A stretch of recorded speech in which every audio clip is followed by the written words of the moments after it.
Prácticas de esterilización y asepsia en un quirófano oftálmico.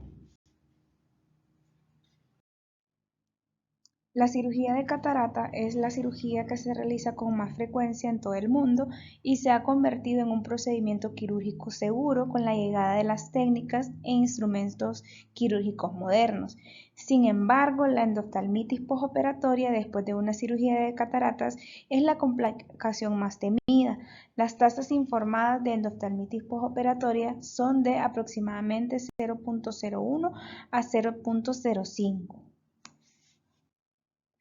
Los aspectos importantes de la prevención de la endoftalmitis postoperatoria son multifactoriales e implican un cuidado meticuloso en la preparación preoperatoria del paciente y protocolos asépticos intraoperatorios. La correcta y adecuada limpieza y esterilización del instrumental son otros aspectos muy importantes en la prevención, tanto de la endoftalmitis postoperatoria como de la inflamación postoperatoria como el síndrome tóxico del segmento anterior.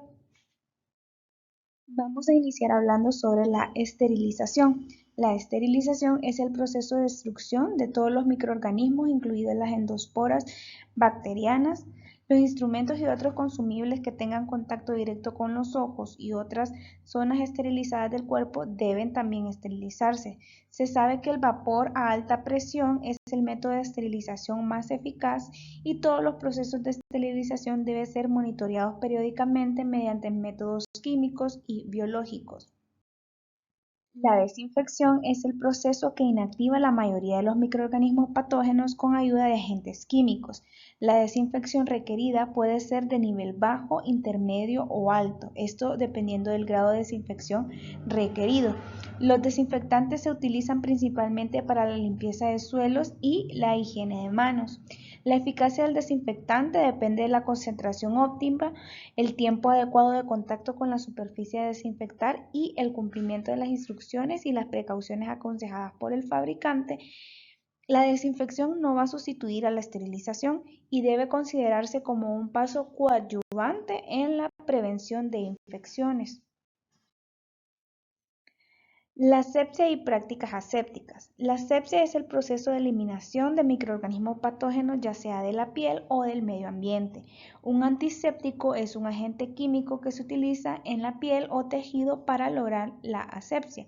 Las prácticas asépticas importantes antes de cualquier cirugía oftálmica son el uso de iodopovidona para exfoliación de la piel y la aplicación conjuntival. En cuanto a la prevención de la endoftalmitis en el postoperatorio, el primer y más importante principio es garantizar que todo el equipo en el quirófano comprenda la importancia del cumplimiento de los protocolos con respecto al proceso de esterilización y desinfección. No debería de ser responsabilidad exclusiva del cirujano o de la enfermera asistente del quirófano.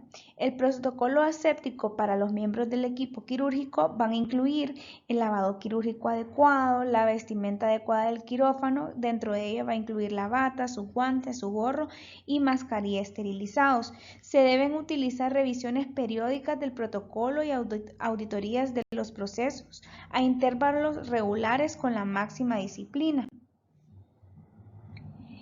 En cuanto al examen ocular preoperatorio que se le realiza al paciente y los antibióticos que se van a utilizar, pues se realiza un examen clínico preoperatorio de la superficie ocular antes de la cirugía para poder detectar cualquier infección. Si hay una infección evidente como una conjuntivitis o infecciones del párpado, la misma debe tratarse antes de programar la cirugía del paciente. Los antibióticos tópicos preoperatorios de amplio espectro como la ofloxacina, moxifloxacina se pueden iniciar un día antes de la cirugía.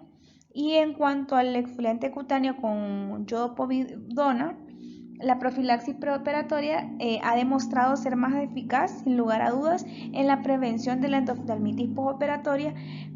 Es el uso de la preparación cutánea con povidona yodada al 10% y gotas para los ojos con povidona yodada al 5% en el ojo antes de la cirugía. La povidona yodada es un microbicida de amplio espectro que tiene un inicio de acción muy rápida y actúa destruyendo las proteínas y el ADN microbiano. Dentro del quirófano, la región periocular, o sea, los párpados, cejas y mejillas, deben tratarse con povidona ayudada al 10% antes de aplicar el paño y luego se debe aplicar una dosis adicional de yodopovidona al 5% en la superficie ocular después de retraer los párpados con blefarostato. La povidona yodada debe tener un tiempo de contacto de al menos 3 minutos antes de irrigar el saco conjuntival con solución salina. Ahora está bien establecido que la yodopovidona al 5% reduce tanto la variedad como el número de bacterias presentes en la superficie conjuntival y corneal en casi 100 veces. También se hizo un metaanálisis de una actualización basada en evidencia sobre la profilaxis de endoftalmitis bacteriana para la cirugía de catarata, destacada los beneficios de la antisepsia con yodopovidona. Dentro de la profilaxis intraoperatoria tenemos el uso de antibióticos intracamerales. Los antibióticos como la cefuroxima y la moxifloxacina han ayudado a reducir la incidencia de endoftalmitis. La moxifloxacina intracameral también ha demostrado reducir significativamente las tasas de infección postoperatoria. En los últimos tiempos están disponibles jeringas o viales precargados listos para usar que contienen 1 ml de moxifloxacina al 0.5% sin conservantes para el uso oftálmico. La esterilización de instrumentos quirúrgicos, la limpieza y secado de los instrumentos quirúrgicos. La eliminación física de todo el polvo visible, la sangre seca y el viscoelástico de los instrumentos quirúrgicos va a ser el primer y más importante paso antes de iniciar la desinfección y la esterilización de los instrumentos quirúrgicos. Es importante remojar previamente todo el juego de instrumentos en agua inmediatamente después de su uso para evitar que las proteínas y el viscoelástico se sequen en los instrumentos quirúrgicos. Después de cualquier procedimiento quirúrgico, los instrumentos contaminados como piezas de mano de faco, mangos de microscopio o cánulas deben recogerse en un recipiente tapado y transportarse al área de descontaminación. Los artículos desechables sucios deben recogerse en una bolsa de basura y desecharse según la política del hospital. Los artículos punzantes desechables como las agujas, suturas o cuchillas deben desecharse en un contenedor para objetos punzantes aprobado. Los instrumentos se pueden limpiar manualmente y con un limpiador ultrasónico. La limpieza manual, todos los instrumentos quirúrgicos deben enjuagarse con agua destilada inmediatamente después de la cirugía, así como les indiqué anteriormente. Deben mantenerse remojados en agua hasta que comience la limpieza. Los instrumentos se lavan mientras aún están sumergidos en el agua. Las precauciones a tomar durante la limpieza de instrumentos quirúrgicos: para limpiar los instrumentos se utiliza un cepillo de dientes o cualquier cepillo suave. Si se utiliza algún agente de limpieza, se deben seguir cuidadosamente las instrucciones de la etiqueta. Para remojar y limpiar los instrumentos solo se debe utilizar agua destilada y no solución salina balanceada, que puede dañar los instrumentos quirúrgicos delicados. Los instrumentos deben ser inspeccionados para comprobar su limpieza y detectar cualquier defecto antes de la esterilización. Se debe utilizar la vestimenta adecuada como guantes y mascarilla incluso durante el proceso de limpieza. Si se utilizan detergentes para limpiar los instrumentos, el agente de limpieza debe eliminarse completamente, ya que cualquier agente puede causar un síndrome tóxico al segmento anterior. Limpieza ultrasónica. Los instrumentos de limpieza ultrasónico funcionan sometiéndolos a ondas sonoras de alta frecuencia y alta energía que producen pequeñas burbujas que implosionan, lo que da como resultado una acción de limpieza. La limpieza por ultrasonidos y los lavadores de instrumentos complementan la limpieza manual de tubos delicados u otros instrumentos huecos como jeringas o agujas especiales. Son especialmente eficaces para eliminar partículas de polvo de zonas de difícil acceso. Cuando se utiliza un proceso de limpieza ultrasónico, solo se deben combinar instrumentos hechos de metales similares en el limpiador ultrasónico para evitar la transferencia de iones, lo que puede provocar grabados y picaduras en los instrumentos. Las piezas de mano de la máquina de facoemulsificación no deben colocarse en el limpiador ultrasónico. Antes de colocar el instrumento, en el limpiador ultrasónico, los instrumentos deben limpiarse manualmente. La unidad ultrasónica debe vaciarse, limpiarse y secarse al final del día. En cuanto al secado, después de la limpieza, los instrumentos deben estar absolutamente secos para reducir el riesgo de contaminación y minimizar la oxidación y las manchas. La humedad residual también interferirá con el proceso de esterilización y puede dañar los instrumentos. Los instrumentos se pueden secar con un paño libre de partículas o con una máquina de secado al aire. Los instrumentos deben inspeccionarse visualmente o bajo una microespora para verificar la limpieza, el correcto funcionamiento y alineación, cualquier oxidación, grietas o roturas, el debilitamiento del filo. La recomendación para la limpieza y esterilización de instrumentos quirúrgicos intraoculares. Después de realizar los pasos anteriores, se procede al empaque de los instrumentos para la esterilización. Si se utiliza una unidad de esterilización central, los instrumentos deben estar envueltos. Sin embargo, si el área de esterilización está adyacente al quirófano y especialmente si se trata de una instalación oftálmica dedicada, entonces se pueden utilizar los instrumentos sin envolver. Un estudio reciente comparó estas dos técnicas, las envueltas y las sin envolver, y encontró que ambos procedimientos eran igualmente eficaces para prevenir infecciones posoperatorias. La ventaja de empaquetar los instrumentos es que pueden tener una vida útil más larga de aproximadamente 8 semanas. Si se nota humedad en los paños y batas, cuando se retiran de los autoclaves, no se deben utilizar, ya que esto indica un ciclo defectuoso en el que no se ha logrado la esterilización.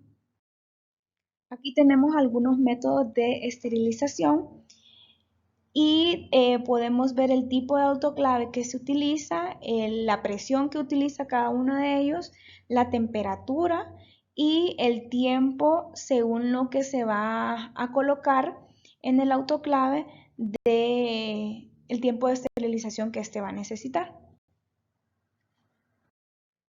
También es importante considerar el ambiente en el quirófano y dentro de este tenemos 4 parámetros que podemos observar aquí en la tabla, que es la temperatura, la humedad relativa, el movimiento de aire y el intercambio de aire. Y como hablamos anteriormente, ¿verdad? Uno de las complicaciones más temidas es la endoftalmitis y el síndrome tóxico del segmento anterior. El síndrome del segmento anterior tóxico es una inflamación intraocular aguda posoperatoria causada por la introducción de un agente tóxico no infeccioso en la cámara anterior del ojo en el momento de la cirugía. Esto se asocia más comúnmente con una limpieza y esterilización inadecuada o inadecuada de los instrumentos. Esta respuesta inflamatoria puede provocar una discapacidad visual grave. Los residuos de agentes de limpieza, las endotoxinas, la carga biológica, los agentes viscoelásticos oftálmicos desnaturalizados, los conservantes y los residuos del proceso de esterilización pueden provocar un síndrome tóxico del segmento anterior y la posterior inflamación intraocular puede dañar gravemente el tejido ocular. Los signos y síntomas que va a presentar el paciente, pues la característica clínica del síndrome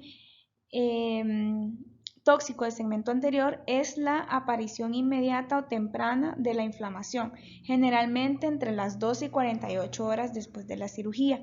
El inicio temprano, o sea, dentro de las primeras 24 horas, en comparación a la endoftalmitis bacteriana que se va a dar de 4 a 7 días, va a ser diferenciar una de la otra. La respuesta favorable a los esteroides y la inflamación también va a ser útil para diferenciar un síndrome tóxico del segmento anterior de la endoftalmitis bacteriana. Los pacientes diagnosticados con un síndrome tóxico del segmento anterior suelen presentar síntomas de visión borrosa y enrojecimiento del ojo operado. Si hay dolor, suele ser muy leve. Los hallazgos clínicos más comunes van a ser un edema corneal difuso, inflamación del segmento anterior.